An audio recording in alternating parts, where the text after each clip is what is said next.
je crache sur l'argent, j'en ai rien à faire, je le brûle l'argent. Si c'était que du papier, si c'est que ça, gagner de l'argent pour gagner de l'argent, j'en ai rien à faire, frérot. Il faut pas que ton objectif change et que tu te mettes à courir pour l'argent, alors qu'au début c'était pour Allah. Sur 10 000 balles que j'avais, je gardais 20 € pour manger, quoi. Je vivais au jour le jour. Je veux dire, ma priorité, c'était mon projet. Focus pendant des années. Moi, je suis associé avec un non-musulman. Dès le début, il faut être clair avec la personne en face de toi. Et dire lui directement, bah, écoute, moi, je fais pas de crédit, je fais pas ça, je fais pas ça, je fais pas ça. Il accepte ou il accepte pas, mais s'il l'accepte, on s'y tient. Avant de faire la hijra au Maroc, je travaillais dans une société où je nettoyais la merde des gens. Désolé pour la vulgarité, c'est-à-dire je passais derrière les gens et je balayais ce qu'ils faisaient comme saleté, d'accord ? On a besoin de soutien. On a l'impression d'être seul et surtout, on sait qu'il y a des gens qui dépendent de nous. Et donc, 2013, donc tu crées la marque. Et à partir de ce moment-là, c'est quoi tes projets en tête? Tu te dis, voilà, c'est quoi ma vision, mes projets? 2013, on crée la marque avec une société, donc c'est open, c'est parti. Avec les petits sous que j'ai économisés pendant 3 ans, parce que vraiment, je me saignais. Je me permets de revenir, vraiment, je me saignais. C'est-à-dire, tout ce que je gagnais, je le mettais de côté pour la fabrication. Sur 10 000 balles que j'avais, je gardais 20 € pour manger, quoi. Je vivais au jour le jour. Je veux dire, ma priorité, c'était mon projet. Focus pendant des années. Voilà, moi, j'ai un peu une maladie, c'est que quand je m'investis, je pense que tu as pu le remarquer, j'ai un côté maniaque. La volonté de bien faire. Et la volonté de, quand je m'investis dans quelque chose, quelle que soit cette chose-là, je ne sais pas faire autrement que me donner à fond et de bien le faire. Désolé, je dérive. Avant de faire la hijra au Maroc, je travaillais dans une société où je nettoyais la merde des gens. Désolé pour la vulgarité, c'est-à-dire je passais derrière les gens et je balayais ce qu'ils faisaient comme saleté, d'accord ? Mais je me régalais. Parce que n'importe quelle tâche que tu me donnes, n'importe quelle tâche pour laquelle je suis payé, je vais m'investir à fond. Et le truc, il était nickel. Je pense qu'ils n'ont jamais eu un employé comme moi, un employé de nettoyage comme moi. C'est une maladie comme ça. Alors maladie, des fois ça peut être un défaut, parce que des fois ça sert à rien de se casser la tête pour rien. Il y en a pas le besoin, mais c'est aussi ma force. C'est peut-être pour ça que j'en suis là aujourd'hui. Pardon, du coup j'ai dérivé. C'est vrai parce que c'est important et c'était un des éléments que j'avais vu tout à l'heure et c'est pour ça que je te dis que moi j'ai un profil qui est différent dans le sens où c'est pas je fais mal les choses, mais c'est que toi, tu vas faire un truc et tu vas te focuser dès le début pour faire les choses de la meilleure des manières. Bah, moi, ma nature, c'est j'ai une idée, je tente ça. Et en gros, là où je vois que ça commence à bien fonctionner, et ben en gros, j'ajuste. Donc c'est souvent, je tire plein de fois et en fait, après, par la suite, je vise, tu vois. Donc je me dis, ok, là, ça a bien fonctionné, donc je vais mieux le faire et je vais me concentrer là-dessus. Mais avant ça, moi, c'est ma nature et c'est pour ça que je me suis associé avec une personne qui est plus comme toi, qui dit attends, il faut qu'on fasse comme ça, il faut qu'on fasse plus attention. Le mix des deux peut être intéressant et très, très profitable, effectivement. Et c'est vrai que l'avantage, hein, c'est que dans ton cas, tu as mis toutes les chances. Dès le début, j'ai mis toutes les chances de mon côté. J'ai fait tout en sorte pour que ce soit parfait. Même si, au final, c'est pas comme je le voulais. Je perds des dizaines de milliers d'euros, mais j'ai aucun regret. Sur certains produits que tu lances, etc. Ce projet ou produit, peu importe. Mais j'ai aucun regret parce que je me suis donné à fond. J'ai étudié tout, de A à Z, statistiquement tout. J'ai fait en sorte de m'équiper pour bien faire les choses. Ça n'a pas marché. Il y a des raisons, évidemment. Il y a des raisons. Mais au moins, avec ce que j'ai mis en place et ce que j'ai perdu, j'ai aucun regret. Donc, 2013, c'est ça 2013, c'est ça. 2013, donc tu crées la société, tu crées la marque, et à partir de ce moment-là, c'est quoi ton objectif ? C'est de tout exploser, hein, sans vilain jeu de mots, c'est de tout inonder, de tout... Et donc là, le but, c'est de créer des nouveaux modèles. On est dans cette perspective-là de créer des nouveaux modèles. Donc, on crée le jean qui nous fait exploser, même si les débuts c'était pas gagné. Le jean qui nous fait exploser, qui nous donne cette particularité, et on crée une identité, on crée du coup ce nom de marque là qui commence à être connu, et ensuite la volonté d'aller plus loin. Donc on pense pas au magasin parce que attention, on a assez pour fabriquer, voire même pas assez, on n'a jamais assez pour fabriquer en réalité parce qu'on veut faire toujours plus, toujours mieux, mais il n'y a jamais assez de fonds, et surtout on fait avec nos moyens, sans riba, sans faire de crédit. Et donc en volonté de toujours faire mieux, toujours aller plus loin. On n'en est pas, comme j'ai dit, on n'en est pas encore à la création de magasins, on n'a pas assez de fonds, mais on a créé le jean, on fait le modèle cargo, innovation, le Serwell Cargo n'existait pas, qui cartonne. et qui nous upgrade encore plus. Donc on crée le cargo, tu couperas, on crée le cargo. Ensuite vient le Serwell Jogging. Alors le Serwell Jogging, on l'a pas inventé. C'était une marque qui a émergé en même temps que nous, qui le proposait avant nous. Donc nous, un an après, on se dit, bah vas-y, on va faire le jogging aussi dans notre lancée. On fait ensuite 2000, là je te parle, on est en 2015, on fait le maillot de bain. Le Serwell maillot de bain, ça n'existait pas. Alors même si c'était pas les plus beaux et les meilleurs maillots de bain au début, mais toujours pareil, volonté de donner le meilleur. En tout cas, nous à l'époque, on avait fait le meilleur. Et il y a encore des clients à ce jour qui nous disent il est terrible. Donc on crée le maillot de bain et il y a même des clients jusqu'à maintenant qui nous disent j'ai encore le premier maillot de bain, etc. Ils en sont très contents, ils en sont très fiers. Ensuite, on a fait aussi un kamis en jean. Okay. On avait fait une petite production de 250 pièces qui s'est vendue très rapidement et c'est pareil encore de nos jours. On avait inventé le kamis en jean, c'était une invention. Okay. Personne n'avait fait ça. Tout le monde nous critiquait évidemment, mais quand ils ont vu que ça marchait, tout le monde s'est mis à le faire, même s'ils n'arrivaient pas à faire comme nous parce qu'on avait utilisé des matières premières de qualité et tout ce qu'ils faisaient c'était juste imiter sans prétention. Et ainsi de suite. On grandit, nouveaux modèles, plein de coloris, chaque année des collections. Jusqu'en 2016. 2016, c'est mon premier site. Okay. Premier site, il faut savoir que jusqu'à présent, je ne prenais pas de salaire. D'accord. Je prenais juste ce dont j'avais besoin. Comme je te disais, c'était tout pour le projet. Je prenais juste ce dont j'avais besoin, juste pour manger, juste pour payer mon loyer. C'est tout. Vraiment, c'était pas facile d'ailleurs. Même si moi, tu vois, je me rends compte quelques années après que j'ai occulté le fait que c'était difficile tellement que j'étais focus. Je sais pas si j'arrive à te faire comprendre ça. C'est que le fait que tu sois autant concentré sur ton projet, tu te rends même plus compte que tu te mets dans la difficulté personnelle. Tu vois ? En fait, c'est ton objectif, tu vois. Tu sais d'où tu viens derrière. Il faut se rappeler en plus d'où tu viens. Et c'est ça ta motivation, tu vois. Tu sais que tu viens de rien, de zéro, et que ça, c'est une opportunité pour toi. C'est une porte qui s'ouvre pour toi, tu vois ce que je veux dire ? Donc, tu mises tout dedans. Donc, je prenais pas de salaire jusqu'en 2016 où j'en ai le sourire et ça me fait chaud au cœur d'y repenser. Comme je crée mon site de vente au détail, parce que jusqu'à présent, j'étais que grossiste. Donc, tu vendais uniquement dans les magasins. Dans les magasins. Jusqu'à maintenant, toujours. Je vends toujours dans les magasins. Mais en 2016, je décide de faire du détail avec le site. Et c'est la première fois que j'ai la capacité de me verser un salaire. Okay. À l'époque, c'était 1117,47. Ah, ça t'a marqué. Ah, ça m'a marqué, frérot. C'était le SMIC de l'époque. 1117,47. On est en 2016. Et pour la première fois, j'ai la capacité de me verser un salaire. C'est-à-dire un salaire chaque mois, en fait. C'était incroyable pour moi, tu vois. C'était chaque mois. C'est-à-dire de manière régulière et sécurisée, tu vois. Donc, il s'est passé...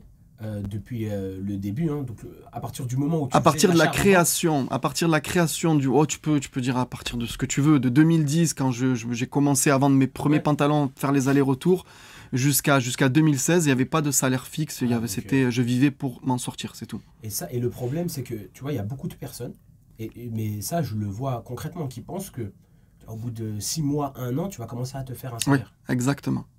Alors, Allah Azza wa Jalla, il est capable de toutes choses et il a décrété des choses différentes pour les gens. Ça veut dire, attention, selon ton projet, selon la manière dont tu le mènes, il se peut que tu gagnes un salaire dès le premier mois, dès le 6e mois, dès 1 an, tu vois, mais c'est pas la même chose pour tout le monde et d'une manière générale, c'est pas comme ça que ça se passe. Ouais. Tu dois te battre pour te faire émerger, te faire connaître et ensuite... envisager, pouvoir en dégager un salaire ou un profit, quoi. Parce que c'est vrai que sur d'autres business, où là, ils utilisent le crédit, tu vois, où là, ils utilisent, tu vois, des levées de fonds, etc., dès le début, ils vont se verser un salaire. Ça, c'est prévu dès le début. Tu vois ce que je veux dire ? Sauf que, nous, tu te dis que pour développer mon business, c'est quoi ? En fait, c'est soit je stagne, ou je régresse et je me verse un salaire. C'était ça le dilemme, en fait. Ou bien je réinvestis 100% de mon bénéfice, ou 99%, pour pouvoir scale et développer mon business, tu vois. Et ça, il faut en avoir conscience au début. En tout cas, dès lors où tu veux respecter tes principes et éviter de faire des crédits, tu vois, c'est un des éléments qu'il faut avoir conscience dès le début. Et donc, à partir de 2016, tu crées le site internet. Et après, par la suite, désolé, je rentre vraiment dans les détails. Donc 2016, site internet, et par la suite, l'aventure continue. Hein. On continue à faire des nouveaux modèles. On continue surtout à ce moment-là, parce que ça y est, j'avais un peu tout fait. Hein. Ouais. Serre-Rolle de bain, jogging, cargo, jean. Donc là, on se perfectionne maintenant. Un peu plus de moyens. Forcément, on revend, on gagne, on a un peu plus de moyens pour se perfectionner. Ouais. Il y a aussi l'introduction de t-shirts qui arrivent, des hauts, parce qu'à savoir qu'avant, je faisais que des bas. Voilà, la gamme de vêtements qui s'agrandit. On se perfectionne en termes de qualité, parce qu'on a un peu plus de moyens. Toujours la volonté de faire bien avec tes moyens. Plus tu as de moyens, tu lâches pas cette volonté de faire bien. Ouais. Et du coup, on s'améliore de plus en plus. Et là, vraiment... À ce moment-là, on commence à se faire connaître vraiment pour... Bon, je dis on, mais là, je suis tout seul à cette époque. Hein. Je commence à me faire connaître vraiment pour quelqu'un qui propose de la bonne qualité, tu vois. Mais dès le début, ça, mais encore plus au fur et à mesure du temps, quoi. 2018, je pouvais dégager des fonds pour faire un petit magasin, mais ça m'aurait mis une béquille, tu vois, financièrement, pour ma prod, ok. Et là, au fur et à mesure du temps, j'ai noué des contacts avec mes clients. Et particulièrement un client qui me dit, écoute, moi, si tu es intéressé, on s'investit ensemble dans un projet, quoi. Dans un projet de faire un magasin. Et de faire plusieurs magasins, d'ailleurs. C'était le deal. Et 2018, on signe, on se met d'accord très facilement. On se met d'accord parce qu'on se connaissait, on connaissait le projet. C'est quelqu'un qui vendait mes produits, c'est quelqu'un qui savait que ça cartonne. Il n'y en avait jamais assez pour tout le monde. Donc, on se met d'accord pour faire un magasin. Donc, le magasin... Et donc, cette personne-là, elle avait des fonds, donc on investit pour acheter un local. Voilà comment ça s'est passé. Okay. Et on fait le magasin en août 2018, ouverture du magasin à Gennevilliers. Donc, j'ai pu ouvrir mon magasin par la cause de cet associé. Okay. Sans ça, Allahu a'lam, c'est l'invisible, mais il m'aurait fallu encore un an d'économie pour faire un petit magasin, tu vois. J'aurais pas pu faire le grand magasin et le beau magasin dont je suis très fier à Gennevilliers, tu vois. Okay. Un gros aménagement, un gros local, une grosse superficie, un très bon emplacement au centre de Gennevilliers. C'est le top du top. C'est vraiment magnifique ce magasin. Et là, ça a été une consécration en fait au moment où tu as ouvert le magasin. C'est un but de plus qui est accompli. Parce qu'en fait, le cheminement de l'entrepreneur, c'est ni plus ni moins que des objectifs infinis qui s'assemblent comme des perles en réalité. C'est pas parce que tu as atteint un objectif que ça y est, ça s'arrête là. Non, un objectif amène un autre objectif en réalité. Et donc, c'était un objectif que je voulais atteindre, mais en réalité, derrière, il fallait faire d'autres magasins, conquérir le monde en réalité. Mais c'est vrai que, en fait, visuellement, physiquement, tu vois, là, tu dis, ok, j'ai un magasin, c'est pas juste je revends. Parce que sur Internet, tu n'as pas la même notion. Tu vois pas tes clients venir, la queue devant ton magasin. Tu imagines la première fois où tu as vu la queue devant ton magasin, là, ça t'a fait quelque chose. Tu vois. Le magasin a été un tournant pour DC Jeans, pour l'image de marque et la crédibilité de la marque. Ouais. Ça a été un tournant majeur. Tu vois, tout à l'heure, on disait qu'aujourd'hui, c'est mieux de se digitaliser. Oui, le digital est indispensable. Le digital, aujourd'hui, tu ne peux pas faire autrement. Mais avoir un magasin, dans mon cas, dans le cas où tu mets en avant, tu vends des produits et tu mets en avant tes produits, etc., c'est pas à négliger parce que ça te fait, encore une fois de plus upgrade, tu vois, ça te fait passer un niveau et celui-là, ce niveau, tu peux pas l'avoir avec un site internet. Ouais, je comprends. Tu peux pas l'avoir. Avoir une adresse physique en bas d'un site web et dire aux gens, vous pouvez venir en magasin, ça, tu peux pas l'atteindre ce niveau uniquement avec un site internet. Parce qu'en plus de ça, ça inspire confiance aussi. Bien sûr, la crédibilité, la confiance, la sérénité. Même des fois, moi, à titre personnel, que je veuille acheter une machine à laver, peu importe, une machine à popcorn ou alors un téléphone, peu importe, si je vais sur un site internet et que je vois en bas l'adresse et que si possible, le top, c'est qu'il y ait des photos du magasin et tout, je vais pas aller en magasin. Ça va me donner juste de la confiance pour acheter sur leur site. Tu vois ce que je veux dire ? En fait, un magasin, c'est ce qui vient vraiment te upgrade de fou, quoi. Alors moi, c'est un inverse. J'ai commencé par des magasins. Enfin, j'avais déjà le site internet, mais j'ai dû les fermer parce qu'en fait, moi, personnellement, en tout cas, c'était soit je continuais sur ma marque et donc je me focusais sur ma marque et la vente à travers les différents canaux de distribution, ou bien eh ben, en fait, j'étais en magasin, c'est-à-dire que je ne pouvais pas déléguer mon magasin à 100%, et en fait, ça me mettait des bâtons dans les roues. Donc j'ai préféré... Pour développer dans le digital après. Exactement. Ou d'autres canaux. Ouais, ça a été un gros dilemme, et c'est comment dire, c'est mon associé qui m'a introduit le fait de potentiellement arrêter les magasins, parce que moi au début c'était non, sinon ils vont pas acheter sur le site internet, etc. Donc c'est vrai que je comprends, mais à l'inverse maintenant, c'est-à-dire que plus tard mon objectif ça va être potentiellement d'ouvrir un autre magasin, mais uniquement pour la crédibilité. Et tu vois, c'est là que je, en fait, quand tu m'expliquais ça, c'est là que je me dis, au final, pour ma part, Allah Azza wa Jal, il a bien fait les choses. Enfin, dans tous les cas, Allah Azza wa Jal fait bien les choses. Il y a toujours des enseignements à en tirer. Mais c'est que, tu vois, c'était une très très bonne chose de développer dans un premier temps le côté digital, site internet, vente sur internet, et ensuite passer à l'étape adresse physique, plutôt que l'inverse. Et tu viens de prouver en réalité que ce cas-là, il n'était pas...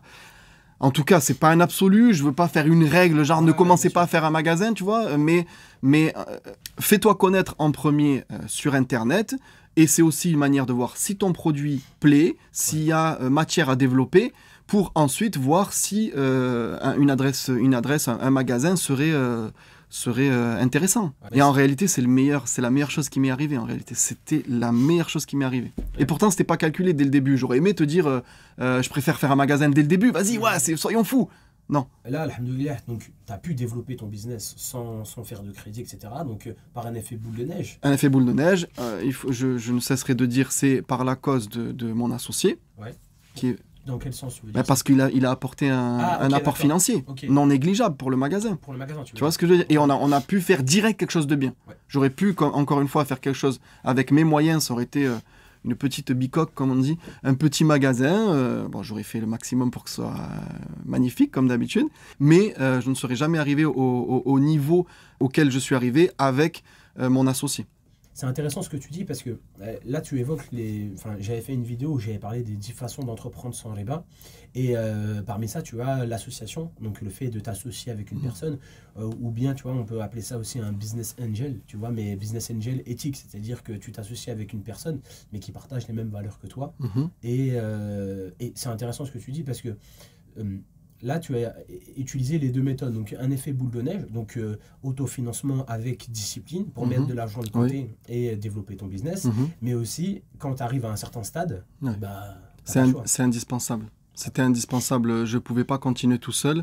Non, c'est la meilleure chose pour moi de s'associer, hein. Encore une fois de plus, il doit y avoir plein de méthodes dont je ne suis pas au courant, mais en tout cas, m'associer, ça a été la meilleure des choses. Et le problème avec les associés, c'est qu'on connaît, c'est que il y a souvent des discordes, des désaccords que moi j'ai pas eu. C'est incroyable. Cette association-là, il y a 2 personnes qui sont rentrées avec moi en 2018 et c'est la meilleure association qu'il y ait pu y avoir pour moi. C'est des personnes incroyables. Tout se passe bien. Mais avant de m'associer, j'avais peur de ouf parce que pas d'expérience dans l'association, et quand tu te renseignes, tu vois que la pire des choses, c'est l'association. Ça fait peur de ouf. Donc, t'entends des histoires à dormir debout, mais non, on va partir d'un moment... parce que c'est intéressant, parce qu'il y a des personnes qui me posent cette question-là, c'est des musulmans avec qui tu t'es associé. Oui. Okay, parce que moi, je suis associé avec un non-musulman. Et là, souvent, des fois, on me pose la question, mais je souhaite m'associer, mais c'est un non-musulman, etc. De quelle façon faire? Alors, moi, ce que je dis, c'est que dès le début, il faut être clair avec la personne en face de toi.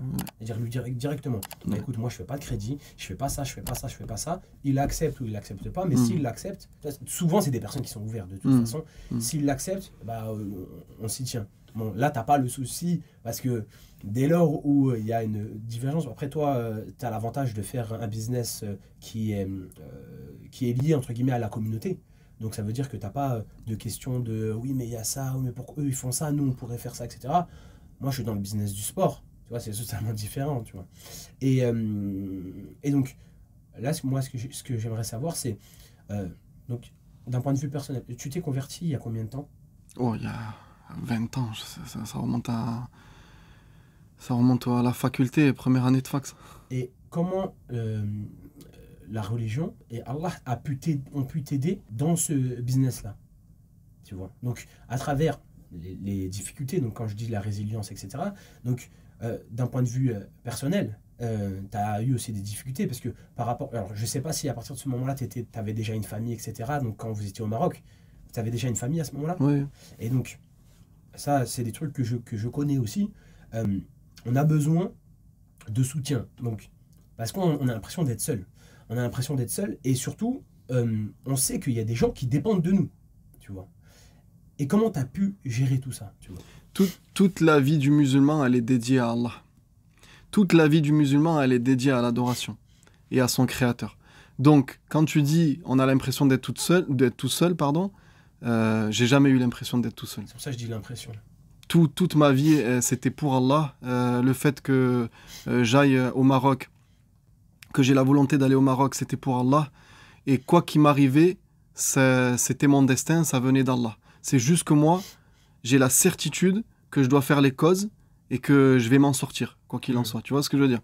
Et même si j'ai traversé la misère, tu sais, quand tu es dans la misère, tu te rends pas compte que tu es dans la misère. C'est après quand tu prends du recul que tu te dis « Ah ouais, je comptais mes centimes pour acheter du pain. » Tu vois ce que je veux dire? C'est la certitude, la confiance en Allah qui te donne cette force de continuer là et qui te fait que tu t'abandonnes pas en fait et que tu ne fais pas d'interdit. Quand on parle de riba ou faire des crédits ou toute autre chose qui pourrait être contraire à ta religion, non, tu t'investis dans tout pour Allah. Et à partir de ce moment-là, ça veut dire que tu dois t'éloigner de ce que Allah il déteste. Tu vois ce que je veux dire? On n'a jamais fait ça pour l'argent. On a fait ça pour l'argent. Juste, l'argent est une cause pour adorer Allah. Tu vois ce que je veux dire? Donc c'est dans ce sens-là que en fait, c'est ça qui t'aide à travers tes épreuves. Mais il y a un truc qui est intéressant dans ce que tu dis, et moi c'est un des sentiments que j'ai déjà eu. Et tu vois, tu te reprends, tu essaies de gagner de l'argent, tu vois. Et en fait, tu te dis, mais attends, le but de la vie c'est quoi? C'est qu'on puisse adorer Allah de la meilleure des manières. Et tu te dis, mais là j'ai l'impression de courir après l'argent. Tu vois, je sais pas si tu vois la sensation qu'on peut avoir. Des fois on se dit, mais attends, j'ai un peu l'impression de courir après l'argent et de ne pas me consacrer 100% à l'adoration et donc à Allah.